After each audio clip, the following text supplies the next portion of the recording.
Hello everyone and welcome back to another video. So today I'm going to give my thoughts and feedback on the upcoming game Space Hulk Tactics. For those of you who don't know what Space Hulk Tactics is, it is a new adaptation of the Space Hulk game, but it has a new twist to the cult formula. It has two narrative campaigns where you get to play as the Space Marine Terminators and also the Gene Stealers. And just a heads up, you can only play as the Blood Angels when it comes to the campaign for the Space Marines.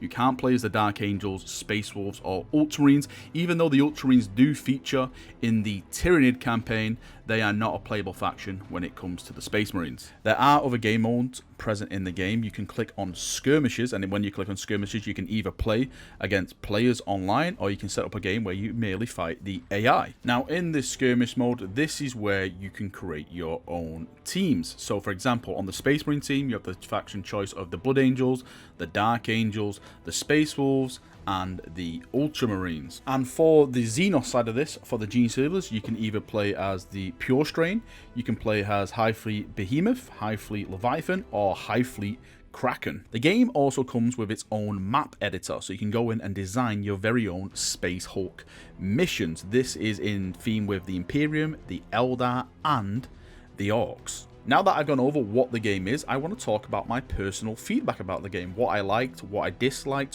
what the developers can improve on. Now during this build, I was only allowed to play the first two campaign missions for each faction, one for the Space Marine Terminators and one for the Gene Stealers. Now I have to say, they also gave me the option to play a tutorial mission for each, and I thought the tutorial missions were absolutely fantastic. If you're not familiar of what Space Hulk is, if you're not familiar with what the Space Hulk game, how it plays, then these tutorials will definitely assist you. I was completely outside of the box when I came to play Gene Stealers. I wasn't the best. I played the tutorial and now I'm more or less very advanced when it comes to playing Gene Stealers. One of the first things that jumped right out at me was the way the game is styled, it's designed. The cinematics bringing you into the campaign were superbly well done.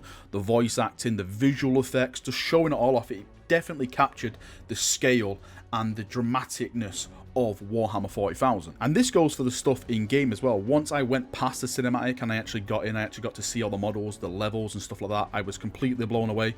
Everything was just perfect. You can tell that this game was made by people who understand what Warhammer 40,000 is, and that passion and that love has come over to the models, the level environment, even like the animations. When you're walking forward, you feel like the Terminator really is this hulking mass of ceramite purging forward. It really does have a great feel when you move your characters. And this is also mirrored with the engagement in the game as well. Whether you're purging as a Xenos or you're purging as a Space Marine, you feel like you are actually at the forefront of a battle. It feels good. Like they have this kind of like kill camera in game where sometimes it activates this camera, and what you see, like for example, if we take the Space Marine Sergeant and he's got a thunder hammer and shield, this camera pops up and you see like a nice awesome little execution of the enemy that's trying to purge you. I think that really adds to the experience. It really shows off like the Terminators versus the Gene Stealers. Another great thing I loved about this game is the customizer. Like I mentioned, you can go in, you can create a Blood Angel group, an Ultramarine, Dark Angel and Space Wolf,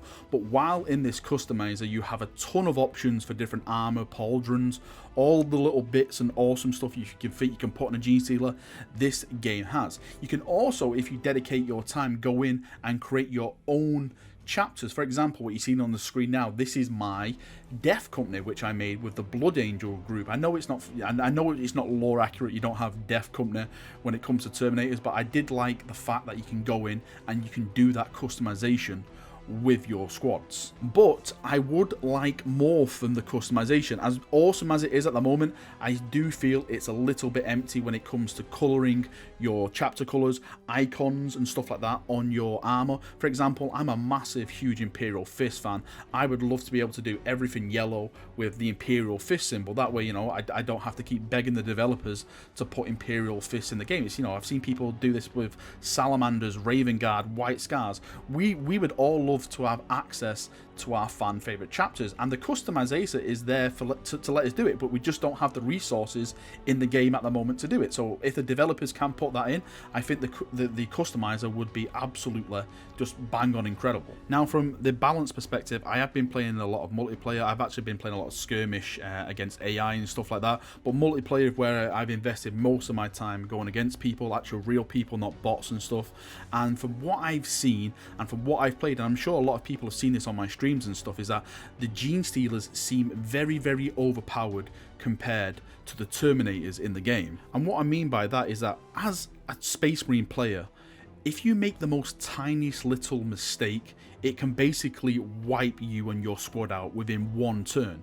Whereas Gene Stealers, you can make them mistakes and it doesn't really matter because you just overpump with more Gene Stealers, and more Gene Stealers. Now, I know you can probably argue and say, well, that's what it's like in the board game. This is what you have to go against. You know, the game is against you. But when you look at it from, you know, a digital game and you think about balance on multiplayer, I really don't think it makes that much sense. Now, I know developers have addressed this.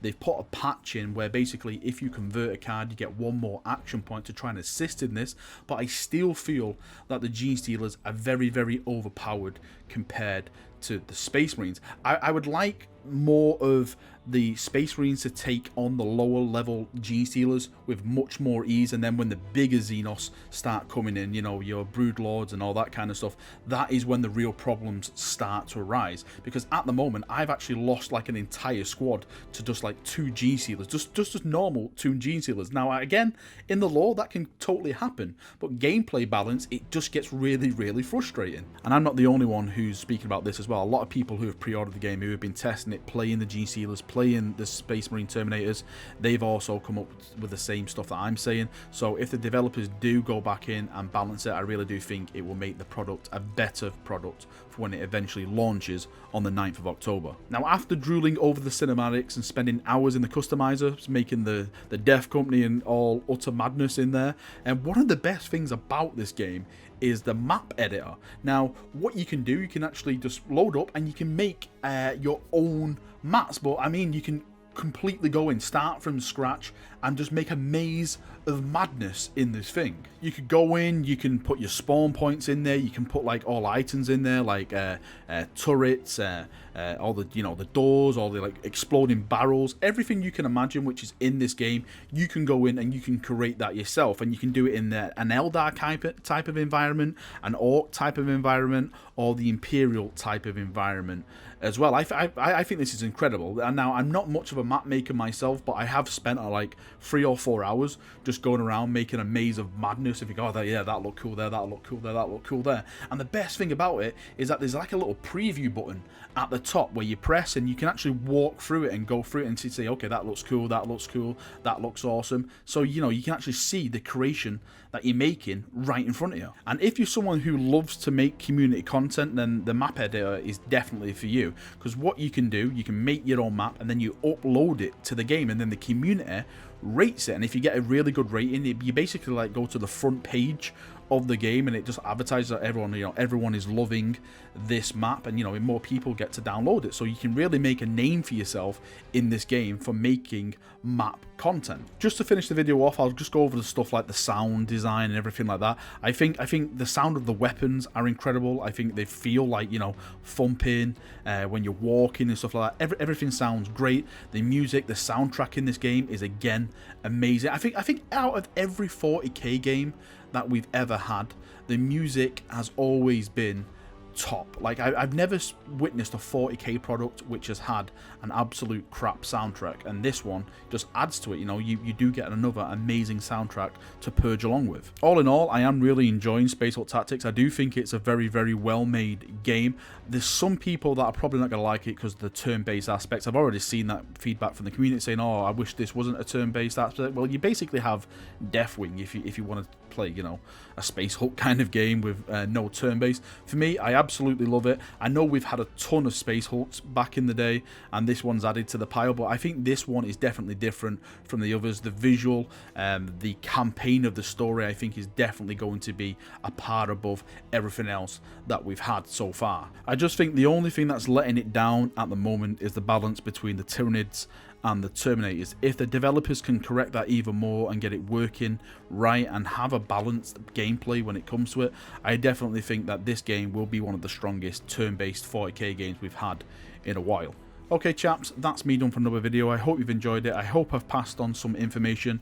If you have any more questions about the game, leave them below and I will do my best to try and answer and, you know, put you in the right direction for information and all that kind of stuff. Thank you for watching. See you now and bye bye.